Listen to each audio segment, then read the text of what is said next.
The parish priest of a small town arrived at the church, encouraged and motivated to perform another evening mass. But the hour passed, and the town did not come. After 15 minutes delay, 3 children entered. After 20 minutes, 2 young people entered. So the priest decided to start the mass with the 5 people. Over the course of mass, a couple came in who sat on the last benches of the church. When the priest preached and explained the gospel, another half-dirty person came in with a rope in his hand. Disappointed and not understanding the cause of the weak involvement of the faithful, the priest celebrated Mass with love and preached with enthusiasm and zeal. On his way back home, he was robbed and beaten by 2 thieves who stole his folder where his Bible and other valued belongings were. Arriving at the parish house and bandaging his wounds, he described that day as the saddest day of my life, a failure of my ministry, and the most unfruitful day of my career.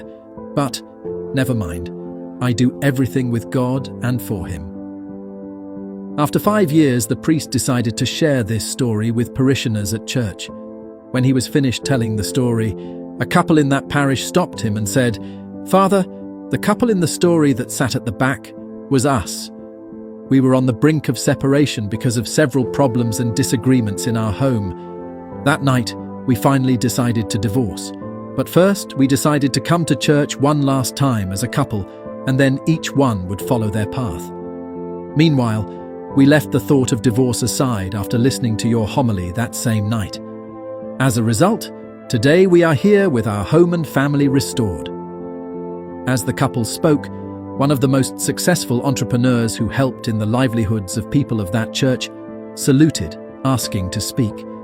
And giving him the opportunity, the entrepreneur said, "Father, I am the person who came in half dirty with a rope in my hand. I was on the verge of bankruptcy, lost in drugs. My wife and my kids had left home on account of my behavior.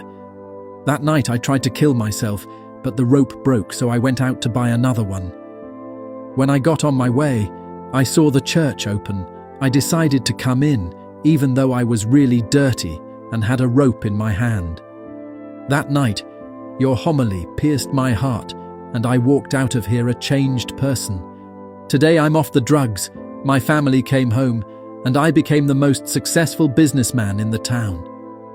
At the gate of the sacristy entrance, the deacon shouted, "Father, I was one of those thieves that stole your belongings. The other one died that same night while we were doing the second robbery. In his briefcase there was a Bible.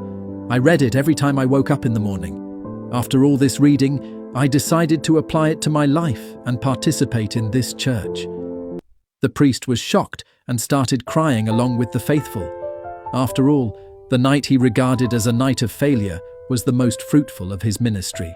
The invitation is to exercise your calling, work, mission with dedication and zeal. Give it your best every day because you are an instrument of good for someone's life. In the worst days of your life, you can still be a blessing to someone else. God can use the bad circumstances of a life to produce the best for others.